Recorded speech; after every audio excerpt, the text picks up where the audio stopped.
plates, pours into the valley, and in actual fact then goes. The most important thing that I can tell you about this area is that this is in actual fact the place where the water of South Africa comes from. Within 2 kilometers, both the Vaal and the Komati River start. So the Komati River starts here, it flows to the Indian Ocean. The Vaal River starts on the other side and flows to the Atlantic Ocean. So all the water that you people are drinking in Gauteng comes from this particular area within 2 kilometers of each other. Now, as you came riding along here, you would never believe what I'm about to show you down the bottom. This is one of the most ancient places of the most ancient Aboriginal people of Africa, the San or the Bushman people as they would rather prefer to be called. There are very few rock art sites in this particular valley because it's just too old. But what we do have is one most outstanding feature is a depiction of falling rain. So what you've got is if you go back to that brochure, you'll see there's a line with like fingers. That is the symbol for rain. And why rain? Because this is the place where the rain falls that feeds this entire place. These people lived here for thousands and thousands and thousands of years. All right, they lived in peace. They only took what they needed. They didn't build any structures of any permanence. They lived either in the caves or they lived around the lakes. If they lived around the lakes, they would build temporary grass shelters. Currently we have approximately 1,500 living Abattoir Bushmen who live in this particular area.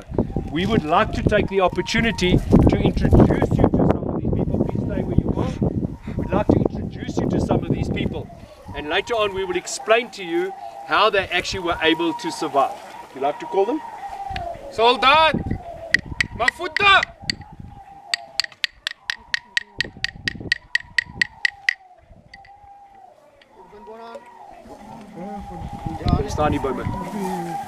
Come on, Soldat.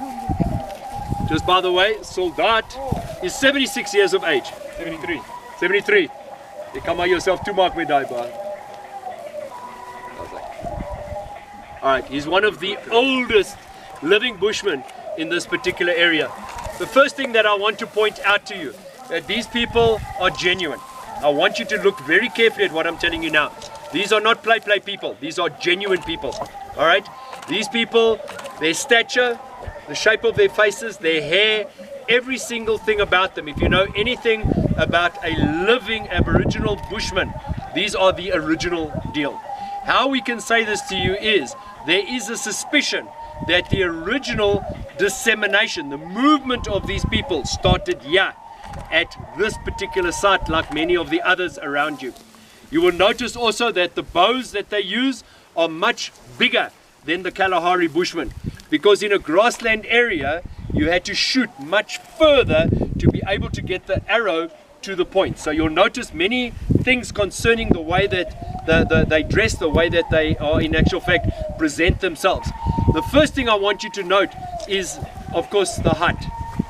Even the previous guys, the ones that we mentioned to you, those that have passed on, were of almost exactly the same stature. Very tiny people, very small built, and obviously the features which we're not going to get into at this point in time. These two gentlemen are for the first time in actual fact being revealed to the public, so they are not yet on the levels of where the others were operational. You are welcome to take photographs of them, but at the same time I want you to do us the biggest favor that you can do.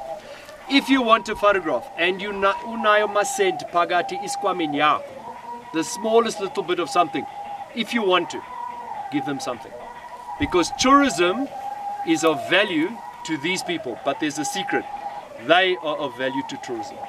So we tell this to all the tours. It's completely, they are going to be paid anyway. They are paid substantial amount for their appearance here today.